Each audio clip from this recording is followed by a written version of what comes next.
Let's start with the Montreal Canadiens. That's the most important story of the day. I want to start with the Leafs personally, but I think the audience would be upset with me if we started with the Leafs. They'd be so right.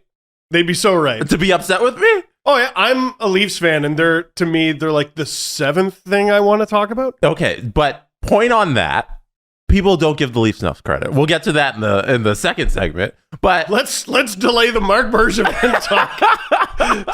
When the Leafs are doing well, there isn't enough conversation about the Toronto Maple Leafs, and I want to be the swerve to that. I want to talk about them too much when they're doing good, because when they're bad, there's so much coverage about it. Where's the national media on the Leafs? Non-existent. Never are. Okay. Hot Take Tuesday. The media doesn't care about the Leafs at all, or Toronto in general. Stop talking about Saskatoon. We're sick of it. Let's do the Canadiens. So, obviously, Marc Bergevin gone. Trevor Timmins gone. Mm-hmm. There was someone else. Well, Scott Mellenby resigned. Yep. Which was separate from all that, and there is someone else gone. Paul Wilson. And Jeff Gorton was brought in to be this strange hockey operations role. It sounds like he'll, for all intents and purposes, be the interim GM, because I don't know who else is going to make the decisions, because there's no one left, really. Do you want me to run down the reporting that Elliot Friedman did? And yes, that'll break down the timeline, and that'll take us to present day. Because it's wild how it happened. Because this has been rumored forever. So how did it happen? So let's start at the Stanley Cup run. We go that far back? Yeah, let's take it all the way back. Let's put a little context on this story and set the scene here. Montreal Canadiens do a surprise run to the Stanley Cup Finals. Season ends, everybody's kind of shocked. They ask Bergevin, hey, you're going into your last season. What's the deal? You coming back? How's it going to work? Bergevin at that press conference is a little wishy-washy. He says in a perfect scenario, he'll be back. Now, I remember that, and I remember not thinking anything of it, because that is just standard good negotiation tactics. Mm-hmm. Like, you're not like, yeah, I'm going to be here, and I'm going to take a discount, and I'm going to do this and do that. Like, Nathan McKinnon, for example, when he's like, oh, I took a discount to stay in Colorado, and I'm going to take another one next contract. Well, now when he very doesn't, because he's not, we're all going to be like, whatever happened to that there, Nate? What did you say? Whatever happened to that? Yeah. Marc Bergevin, stone cold. So I didn't think anything of it. Apparently Jeff Molson did. Jeff Molson's his buddy since 2012. That's been his GM, and they've been tied at the hip ever since. He hears that, and he's like, you're my guy. What do you mean in a perfect scenario? This is the perfect scenario. You are here forever. We came within 3 wins of the Stanley Cup. What are you talking about? What do you mean? You're not going to be here in a perfect scenario. So, next things that happen, Logan Mailloux happens at the draft. It's a media mess. Jeff Molson, who did admit that he knew the draft pick was coming. He did admit that in an interview. But he didn't realize the media storm it would be. That happens in the summer. We fast forward over to training camp. We're skipping over the offer sheet, because it didn't seem to have a play in this firing, but it also happened. Deneau also left. That also happened. The Montreal Canadiens seem to have a story every single month of the offseason. So we fast forward to training camp. It's still a storyline that Marc Bergevin doesn't have a contract. And it's really it's the main thing that the media is talking about. And especially it amplifies because they start off so poorly and they're so bad. So now the media swirl in Montreal is the team sucks and Bergevin's not coming back. And from the Chris Johnston show, the CJ show, it became a free space on the CJ show bingo card saying Marc Bergevin will not come back. And then it became Marc Bergevin will not finish the season with the Montreal Canadiens. I listen to our shows. Everybody, it's very good, and I can't wait for today's. You're a good CEO. You know what's going on at your company. That's my version of micromanaging. It's just listening and leaving everyone alone. And just going, good job. That was a good show. But it wasn't an every show occurrence. So I'm listening going, what are we waiting for then? I know it's early in the season, but what are we waiting for? So Jeff Molson sees that there needs to be a change. Something needs to happen. And the negotiations with Bergevin kind of stalled because, as Friedman reported, Chris Jury in New York got $4.5 million is the reported number he got. And the offer to Bergevin wasn't anywhere near that. So it didn't seem like Bergevin could have come back at any number that the Molson family was happy with. And also, it seemed to be time for him. Because of the pandemic, because of how long he's been doing it, nearly a full decade, it seemed like he wanted to move on. So all of that happens. And about 3 weeks ago, Bergevin recommends Scott Mellanby to be the new general manager. His right-hand man, former captain of the Florida Panthers. Yep. The current AGM of the Canadiens at the time. He recommends him to Molson to be the new general manager. Scott Mellanby begins negotiations for the job. Hey. He has conversations. He thinks, hey, I'm here. This is my new job. And this is where it gets really dramatic. So at some point between then and Saturday, Jeff Molson changes his mind. He says, I'm going in a different direction. I'm going to go out and reach out to Jeff Gordon. Saturday at 6:30. But who did he tell? Nobody. Saturday at 6:30, Elliot Friedman sends out a tweet. It says that Jeff Gordon is in talks with the Canadian for a upper level management role. At that point, that tweet, that's the first time Marc Bergevin learns that Jeff Gordon is talking with Jeff Molson for a job with the Canadiens. And Scott Mellanby. And Scott Mellanby learns that. They found out at the same time we did. Hours later, Scott Mellanby resigns. Saturday night. After Friedman's tweet that Gordon is essentially going to be the president, Scott Mellanby resigns. He reads the tweet, does not sleep on it, and just up and quits. It's unbelievable. He was surfing Reddit /anti-work, and he's like, you know what? I'm done. I'm done here. No 2 weeks notice. That's bullshit. They wouldn't give me 2 weeks notice, so he just quits. He hands over the SpongeBob meme piece of paper that everybody's doing on TikTok now when they quit their job. I'm out. I'm out. So he does that, and then Sunday afternoon, the Canadiens announced that everyone has been let go. They had hoped that they would be able to hide everything in secrecy until Monday. So I assume that means they wanted to hide it from Bergevin and Mellanby. Or they would just told them sometime on Sunday once Molson confirmed it up with Gordon. Probably that. And they got so close. Oh, gosh. But they got hours away. So then that whole thing blows up Saturday night. Nobody really knows that's happening behind the scenes. And then today, Gordon speaks at 11 a.m. We're recording just before kind of when he's speaking. So we don't have the reporting on that right now. But he speaks today at 11. And then I'm going to read the statement that came from the Molson family on minutes Saturday. Ago. For us. Yeah. So this is what they released when everybody got let go. It said, Jeff Molson, owner, president, chief executive officer of the Club de Hockey Canadien, has announced that Marc Bergevin, executive vice president and general manager, Trevor Timmins, assistant general manager, as well as Paul Wilson, senior vice president of public affairs and communications, have been relieved of their respective duties immediately. A process to recruit as soon as possible the team's next general manager is underway. While the next general manager will bring significant hockey expertise to the organization, an additional criteria that the person's role will be to communicate with the fans in both French and English. To assure the continuity of day-to-day hockey operations during the process, Mr. Molson has retained the services of Jeff Gordon, who will serve as executive vice president, hockey operations. And essentially GM. For now. Mm-hmm. Which I got a few texts from disgruntled Habs fans, but they're not like, they watch all the games, but they don't really read the news. And they're like, how do I feel about this? And I was like, well, Gordon, I mean, you look at the New York Rangers and all the success that they're having. That's Jeff Gordon. He's not there anymore. He did have a few hiccups. Nobody's perfect, but their young core and Artemi Panarin, which is not part of that, but they gave him a lot of money and he's very good.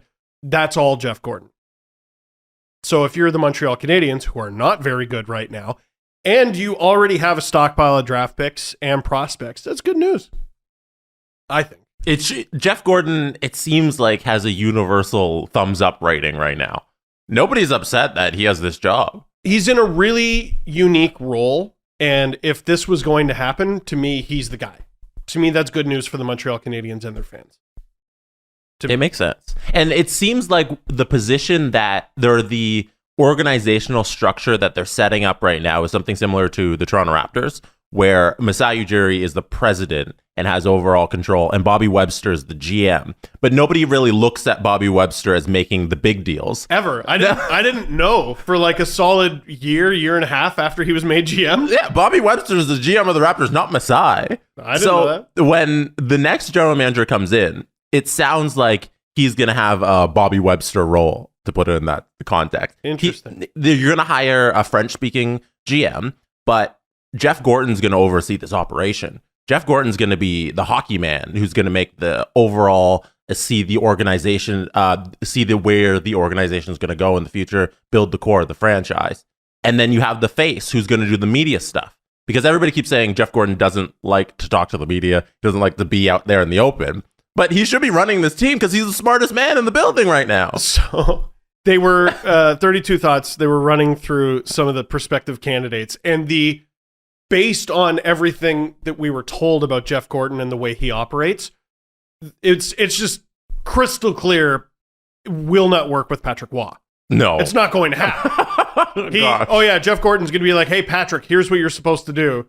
And he's just going to Ron Swanson, I know more than you, and just tell him to F off. He's not even going to justify it with I know more than you. He's just going to say, my entire life, no one's ever told me what to do. Go F yourself, basically. But then hilariously, they bring up Jocelyn Thibault, which, God, that's hard. Context for anybody who doesn't know. So Jocelyn Thibault is the goalie who Montreal got in return for Patrick Waugh in the Patrick Waugh trade. And supposedly he's done good management things in the QMJHL, but it's akin to the Leafs hiring Andrew Raycroft as their GM. Right. And even if he did a good job, fans would have a really hard time getting past that. A lot of them. Like, poor Jocelyn Thibault, even if he played well in Montreal, which he didn't really, he was... Jesus, you're the guy who's replacing Patrick Waugh. Raycroft is your GM. Kessel's your head coach. Yes. Yeah. Something like that. Yeah. Something along those lines. And that just made me laugh. The one that seems to be the one that makes the most sense, one of the most likely candidates is Danny Briere, which I think is very interesting. And the assistant general manager right now in Tampa Bay, Matthew Darsh. Matthew Darsh. Yeah, his name has been brought up a bunch of times. He seems to be like the front runner for the young pick, the CJ young brought him up. Young inexperienced GM, but who knows the future, And that's an interesting one because Julien Brisebois is very clearly the one who got away. Mm-hmm. Like they really wanted him. So why not get his apprentice, I suppose. It seemed like that's why he got the job so quickly in Tampa. It was because they knew that, somebody else is going to hire Brisebois. He's going to Montreal if we don't give him this GM role and Yzerman's moving on. Let's just quickly do this. Shovel Yzerman out of there and give him this job. That's such a great example of Tampa making hard decisions quickly. It's we're letting go of Steve Yzerman, who had done a very good job for them, but they were like, nope. We're moving on. He built that the Stanley Cup winning team. Whatever. I don't have time. Don't have time. Go be with the Red Wings, Stevie. You know it's going to happen eventually. It doesn't make sense. Tampa, what are you doing here? You're Steve Yzerman. Go be with the Red Wings. And they lock up Brisebois, and he's forever the one who got away from Montreal. Mm-hmm. And it's not like Stevie Y needs the cups. He didn't need to stick around to get his ring. No. He's got enough. Yeah, that's a weird one. Because, I don't know. It feels like this is a separate conversation, obviously, but it kind of feels like he should get some kind of recognition for his work with Tampa, but he never will. He left too early. How does someone have to be the GM? When does a GM have to? Okay, Montreal wins the Stanley Cup this year. Let's just say they win the Stanley Cup this year. Do any of the people they let go yesterday get rings? No. That's absurd.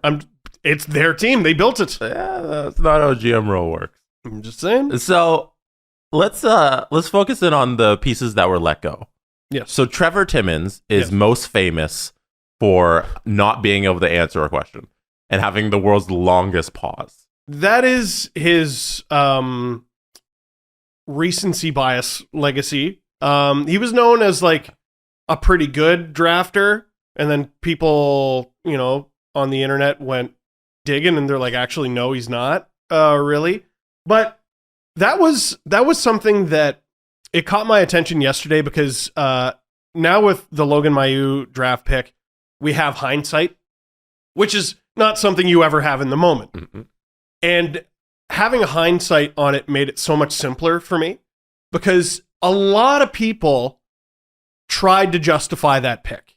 And, well, he's young, he made a mistake, and, don't people deserve second chances? And why are you trying to justify this draft pick? They can't even do it.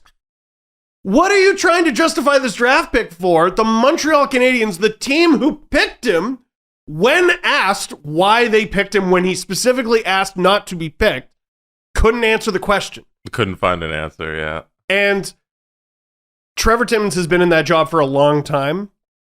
There were some tweets yesterday, people not quite reading the room because they've known him for a long time and he was a pleasure to deal with for them and everything. I think nearly almost 20 years. Yeah, that's a very long time. Yeah. That's a very long time. To be in any job. Yes. Like in life. Yes. It's an extraordinarily long time.